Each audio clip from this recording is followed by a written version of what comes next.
अरे अरे चिल्ला मत। ए जाई कमरा में बहुत सारा मच्छर रहे से धूप जले ले बनी।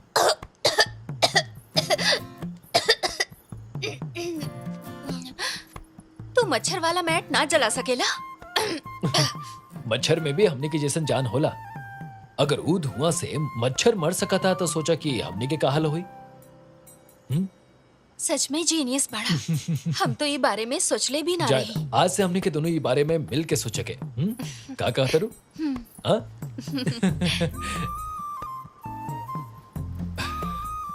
देख हमरा दूध पियल पसंद नहीं है। तू चाहता पी सकत रू। हमरा भी दूध पिए पसंद नहीं, लेकिन फिल्में दिखावेले तो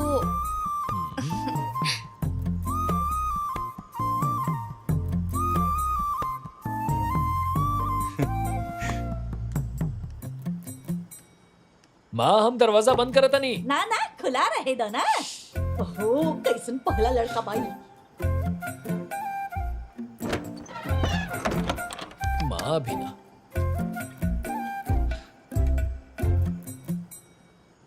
सब्जी में नमक थोड़ा ज्यादा रहे, तू ही बनवले लू ना। देखो बात ऐसन बा, शादी में लोग आवेला खाना खाए खाते, पर यहाँ पर तो सब्जियां कच्चा रहे। कच्चा सब्जी हो तो खैला के मजा ही किरकिरा हो जाला। भाई हमरा के जैसे सोमन कहला सा वैसन खाना बना देनी। देख इस सोमन के शादी रहे ना। हाँ। सोमन अपन दावत अपना तरीके से मनावेला। अरे वो बात नहीं खे यार, क्या बात वो बा? बहुत कंजूस आदमी हाँ, है। अगर हम ओकरा के कहे जैसन खाना ना बनाई तो हाँ। हमार 1.5 दिन के मेहनत ना काट ली और हमार खून कर दी। हाँ।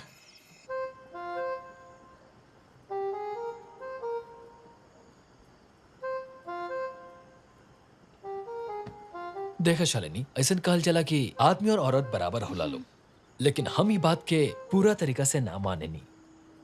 ताहर माता पिता तारा के अच्छा शिक्षा दिया लोग, ताहर अच्छा परवरिश कई लोग, लेकिन ताहर शादी करके तारा के दूसर घर भेज दिया लोग।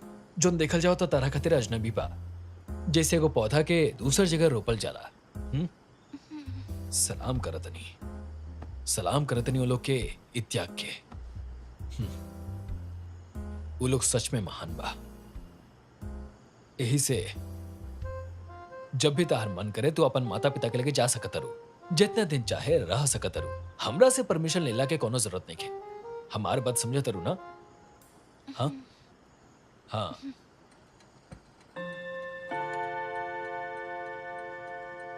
अब हमने के सुध जाएगे।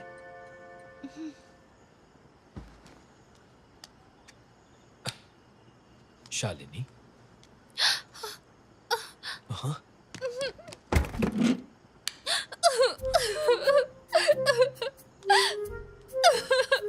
का भाई? हमरा के अभी अभी घर जाए कहा। हमरा के मम्मी पापा के देखे कहा।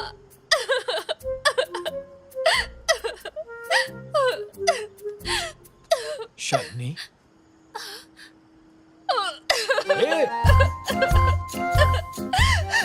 तू घर जा सकत रू। शालिनी, तू घर जा सकत रू। हमरा कोनो एतराज नहीं है। सोमा बहू रो कह रहल बिया।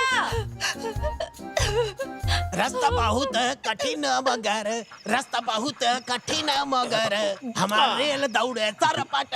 रास्ता बहुत कठिन मगर, हमारा रेल दौड़े सरपट।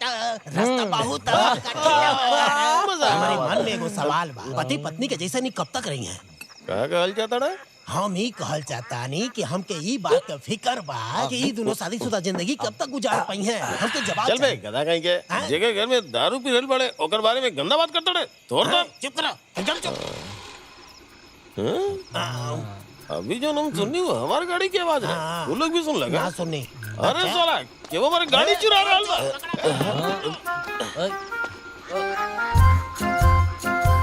अरे का भाई कुछ ना भाई साजी। अरे गाड़ी के हेडलाइट चालू कर ले। वो लड़की के का भाई? इहे कोनो सलाह देले हो कि एही से बेचारी रो रहल बाड़ी। चला हट। लगता कि वो ओकर देख के डर गइल बिया। का कहला?